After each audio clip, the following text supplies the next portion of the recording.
France விமான விபத்தில் மீட்கப்பட்ட இரண்டாவது கருப்பு பெட்டியை அதிகாரிகள் ஆய்வு செய்ததில் துணை விமானி விமானத்தை மலையில் மோதச் செய்தது உறுதிப்படுத்தப்பட்டது.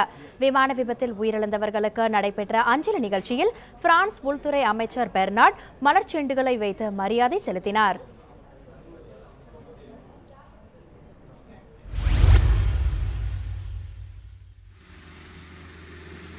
ஸ்பெயின் நாட்டின் பார்சிலானோ நகரில் இருந்து ஜெர்மனியில் உள்ள டசல்டப் நகருக்கு சென்ற ஜெர்மன் விங்ஸ் நிறுவனத்தின் விமானம் பிரான்ஸ் நாட்டில் ஆல்ப்ஸ் மலையில் விழுந்து நொறுங்கியதில் அதில் பயணம் செய்த 150 பேரும் பலியானார்கள்.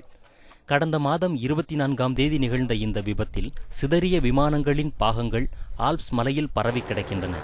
இதனை மீட்க ஹெலிகாப்டர்கள் இன்னும் தீவிர முயற்சியில் ஈடுபட்டுள்ளனர். இதனை உள்துறை அமைச்சர் பெர்னார்ட் பார்வையிட்டார். விமான விபத்தில் உயிரிழந்தவர்களுக்கு அஞ்சலி செய்யும் நிகழ்ச்சியில் பிரான்ஸ் வெளியுறவுத்துறை அமைச்சர் பெர்னார்ட் கலந்து கொண்டார். பின்னர் விமானத்தின் பாகங்களை மீட்கும் பணியில் ஈடுபட்டுள்ள மீட்புப் படையினர் மற்றும் தீயணைப்புத்துறை வீரர்களுக்கு நன்றி தெரிவித்த அவர் உயிரிழந்தவர்களின் ஆன்மா சாந்தியடைய பிரார்த்தனையில் ஈடுபட்டார். இதனிடையே மீட்புக் குழுவினர் மேற்கொண்ட தேடுதல் வேட்டையின் போது விமானத்தின் மற்றொரு கருப்பு பெட்டி மீட்கப்பட்டது. அதில் பதிவாகியிருந்த தகவல்களை ஆய்வு செய்ததிலும் விமானி காக்பிட்டுக்கு வெளியே இருந்த சமயத்தில் துணை விமானி கதவை பூட்டிவிட்டு வேண்டுமென்றே விமானத்தை விபத்துக்குள்ளாக்கியது உறுதி செய்யப்பட்டது. விமானி காக்பிட்டுக்கு வெளியே சென்றிருந்த போது அவரை உள்ளே வரவிடாமல் பூட்டிவிட்டு தற்கொலை செய்யும் நோக்கத்தில் ஆண்ட்ரேஸ் லூபிட்ஸ் இவ்வாறு நடந்து கொண்டதாக கண்டுபிடிக்கப்பட்டது.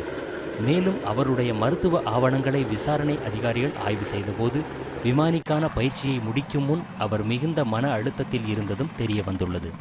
உலக செய்தி பிரிவு நியூஸ் 7 தமிழ்.